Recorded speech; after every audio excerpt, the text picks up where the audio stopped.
Welcome to the Explainer. Today, we're going to dive into just one single powerful word from a constructed world. But this word, well, it shows us just how much language can actually shape our reality, our relationships, everything.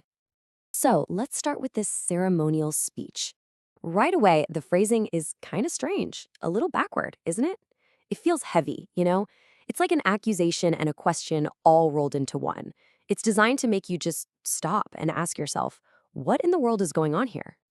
And that's the big question, right? To fracture the thread. We're obviously not talking about a piece of string here. This is something much, much deeper, something tied to the very essence of connection itself. Okay, so let's get into it. Let's break down this core concept. What exactly is Felaar? Here we go, the official definition right from the Arreqqana Codex.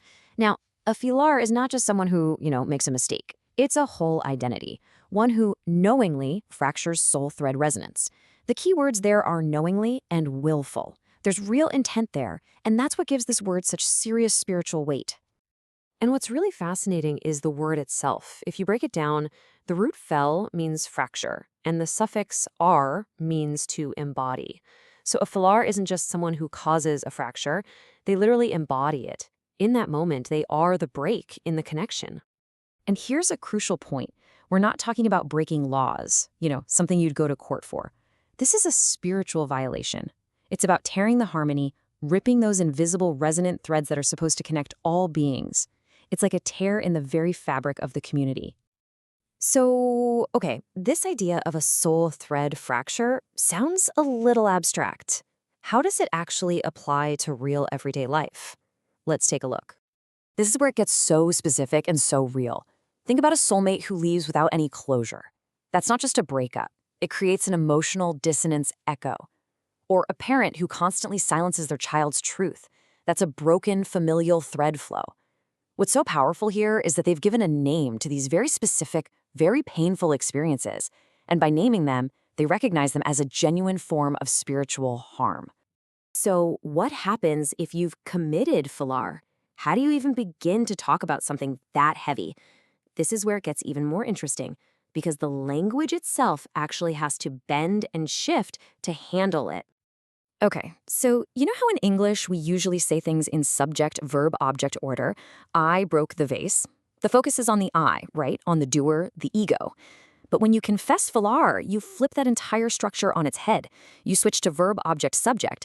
The action comes first, which totally decenters the ego and puts all the emphasis on the harm that was done. Check out this first example. It's not, I am fracturing the thread. It's fracturing the thread, I am. See the difference?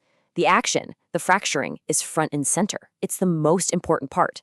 The I comes dead last, almost like a quiet, humble admission of who's responsible.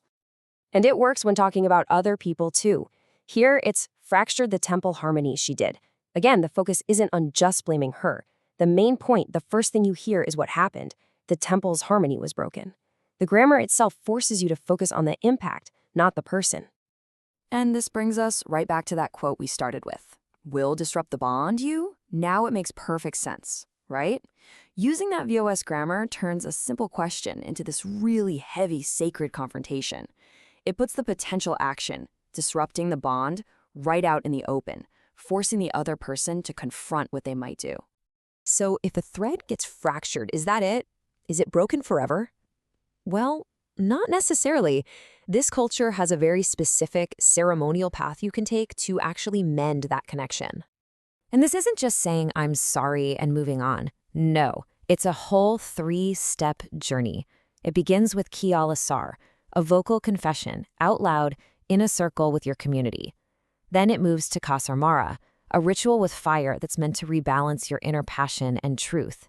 And finally, it ends with Amutayan, which is a pilgrimage you take in total silence, all to restore your own internal echo, your own resonance. All of this leaves us with a pretty big final thought. Diving deep into just one word shows that language is so much more than just a bunch of labels. Having a precise word for something, like a spiritual wound, gives people the power to actually see it, to address it, and, maybe most importantly, to find a way to heal it.